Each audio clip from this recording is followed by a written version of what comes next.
J'ai jamais trouvé ce que je voulais faire vraiment dans la vie. Alors, je fais une couple de trucs là, en attendant l'épiphanie, j'imagine. Techniquement, en fait, puis je fais mes cotisations. Là, donc, je suis avocat, c'est-à-dire membre du barreau du Québec. Je suis docteur en droit, j'ai fait un postdoc en philosophie parce que pour moi, c'est important de faire autre chose que du droit. Puis sinon, je fais des médias quand même sur une base quotidienne, à vrai dire. Puis j'écris des livres quand je suis inspiré. J'aime toutes mes tribunes, là, ça va, là, mais ici, c'est particulier parce que c'est le retour aux sources, c'est le contact avec les gens de la région, ma région. Pour moi, le cégep, ça a été un point tournant dans ma vie. Pas juste ma vie professionnelle, ma vie tout court.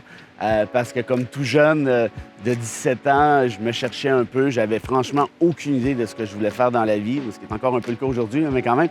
Mais cégep m'a un peu orienté dans l'optique où, là, j'ai jasé avec des profs qui s'y connaissaient, par exemple, en géopolitique, en économie, en droit par la bande, en philo, et ainsi de suite. Et pour moi, ça a été une ébullition, mais vraiment, là, puis je pèse mes mots, une ébullition intellectuelle dans un climat très, très familial. Hein? Le cégep de Mont-Laurier, on s'entend bien, c'est pas le cégep du Vieux-Montréal. Et donc, on avait accès, entre guillemets, à tous les profs aisément. Je pense que les gens sous-estiment l'importance, l'impact d'un centre collégial dans une région semi-éloignée, hein, pas si éloignée que ça, mais quand même, comme Mont-Laurier. Dans le sens où ça devient une plaque tournante, ça devient une espèce de maelstrom d'idées, un maelstrom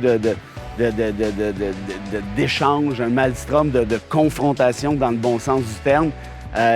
Enlever le cégep de Mont-Laurier, là, puis cette ville-là, en fait plus que ça, cette région-là est atrophiée d'un de ses morceaux les plus importants au monde.